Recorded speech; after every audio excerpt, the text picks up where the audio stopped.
So there's been talks of the government reinstating the use of the cane as discipline in some schools. And there's always been this great debate between two types of people. One type that reckons that, violence can be used on children in order to discipline them and help them learn right from wrong. And others that believe that violence in any form whatsoever is not acceptable.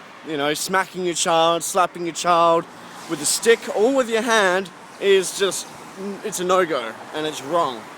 And they're two basic arguments. My take on it, my personal belief, is that it's more towards the second side of the fence that I mentioned, that I don't think violence is useful in most cases to resolve an issue, especially if the issue is born of ignorance or some kind of flaw in perception. To me, the best way to remedy that would help one better one's perception and awareness by informing them, and teaching them the necessary lesson with words, because he can't really beat some lessons. As much as people say, oh, that guy needs a good beating and then he'll learn his lesson, really, it's hard to teach a lesson with your fists. You can, fair enough, like the way that our government works and the way that the judicial system works with threatening people of painful consequence for their, criminal behavior.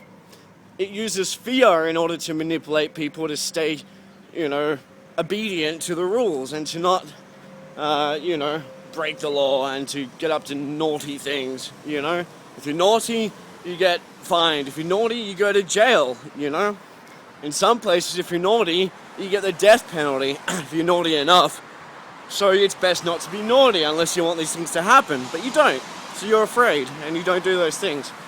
Fear can be used in that case, consequence, But that's the thing, all that does is make sure that when people are doing whatever they're doing that is naughty, they're going to make sure that no one is watching. And they're only going to do it when they are confident they can get away with it. If someone is confident they can break the law and they want to do something that is going to break the law, they'll probably do it, as long as they feel they'll get away with it. And I never said that people are intelligent. I never said that people are smart. So a lot of people, have a lot of confidence that they can get away with shit, even though it's kind of misplaced. And they don't have the competence to actually get away with it. So they get caught like ducks in a headlight or deers in a headlight and just look plain silly. And suffer the consequences. So it doesn't really work. Really, I don't think you should have to worry about people watching you or God watching you in order to be a good person, in order to do the right thing or to not do the wrong thing, so you don't want to be caught. But I think if you actually teach somebody the moral lessons, the ethical reasons, and why overall it's not good for anybody, including them, for them to do the wrong thing, that it doesn't help anyone, really. If you can teach them that to the point of them understanding it, then it doesn't matter if someone's watching them, God or someone else or a police officer, they're going to do the right thing because they believe that it's the right thing to do, and they've been taught about having integrity, and that's being able to integrate with whatever situation you're in. So you're not just acting from a closed-off, disconnected, separatist, ego point of view where it's all about your motives and your ignorance of everyone else's rights and you wanting to fulfill your motives, sometimes at the expense of other people's rights because of this ignorance. But you actually adopt more of an all-encompassing view and you become integral with your surroundings and with others. To me, that's what integrity is about.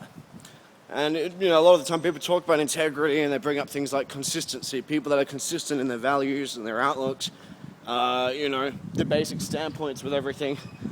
If you really act from your core and you act from your heart and you do what your intuition tells you is right and what in your heart you know is right, and if you integrate with everything in the now and everyone present, given your awareness of whatever the situation, chances are you will act consistently, because you're not acting from a closed-off point of view where bias can form and where your reaction is actually mismatched or inappropriate given the situation, And that's the thing, being aware and being open to integrate with everyone in a transparent and direct fashion and a fair fashion will pretty much equal consistency in values, consistency behavior, ethics, integrity.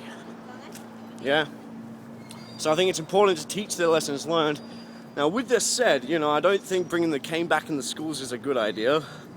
In any measure, it doesn't matter how much somebody's misbehaving, how naughty one is. Using violence to hush them into a resentful silence is only going to make things worse in the long run. And when they think they can get away with it, they're only going to hit back even harder out of spite. So it doesn't help. I do believe that, in the withdrawing of privileges, like if your child's misbehaving, they can't watch TV all day, or you take away the PlayStation privileges or something like that. If it's an Xbox, just destroy that fucking thing, because there's no competition. Let's not go there. Why do you even have that thing in your house to begin with?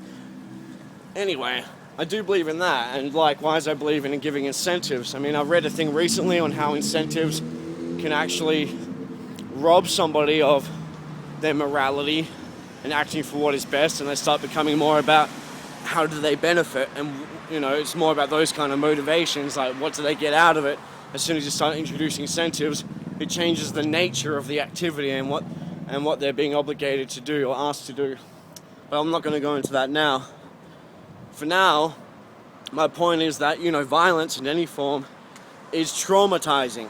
And people think that you can use trauma, which is basically giving somebody enough of a hard-hitting experience, which is going to impress upon them and stick in their mind, and it's going to affect them for the rest of time, so that every time, they're about to make a mess in the kitchen, or, spill their food everywhere, or every time they're about to push their little brother over or start a fight with somebody in the schoolyard, they know from experience, oh crap, last time I did that, I had a really horrible experience being yelled at by the teacher and then being smacked on with this cane, or smacked on the bum by my mum, with a shoe, whatever, Eddie Murphy style, So the trauma reminds them, it comes back to them because it left an impression, one that can be brought up time and time again. And it all comes back to anchors, really. That's all trauma is. Just anchors, which is just emotions that are associated with triggers. Stimuli-based triggers, sensory triggers. And like I said in that video where I talked about anchors, that you can use them to your benefit and for positive associations. And this is where I say that I do believe in some cases, exceptional, some forms of violence can be useful. I'm not going to say acceptable or not, or what's fair and what's moral and what's right and wrong, but I'm saying that sometimes they can be effective and useful in moderation. For example, if your child runs out on the street, and they're about to, run onto the road, and their life is at risk, and they could get hit by a car or something, then it might actually be beneficial to quickly take them aside and go, no, and smack them on the wrist. And, as unpleasant as that experience is, and as much of it as it is a shock to the child, point in all, and all in point, that's what you want. In that instance, is you want that child to experience that shock. You want that child to experience the trauma so that they don't cross the street again, because that is something that is life-threatening. If they're so young that you can't talk to them, you can't really reason with them, or they've got like a handicap issue or whatever that's preventing them from learning in that way, then the next best avenue to take, in my personal opinion, is maybe something to shock them. And it doesn't even have to be to hitting them. It can just be going, no, like that. Just an unpleasant sound. And, if that means that, sure, they might feel crap after you doing that, sure, at the time, but if that means it prevents them from actually going out in the future and getting hit by a car and potentially being killed permanently, I think when you compare it, I'd rather take feeling a little bit shit for a while over being dead for eternity, So I think it can be useful, trauma in moderation, and when properly appropriated, and only when necessary. If a child can learn through talking with them and teaching them a lesson in a more respectful fashion, in a way that's less traumatizing. You shouldn't use trauma just like, oh, I want this child to learn quick smart.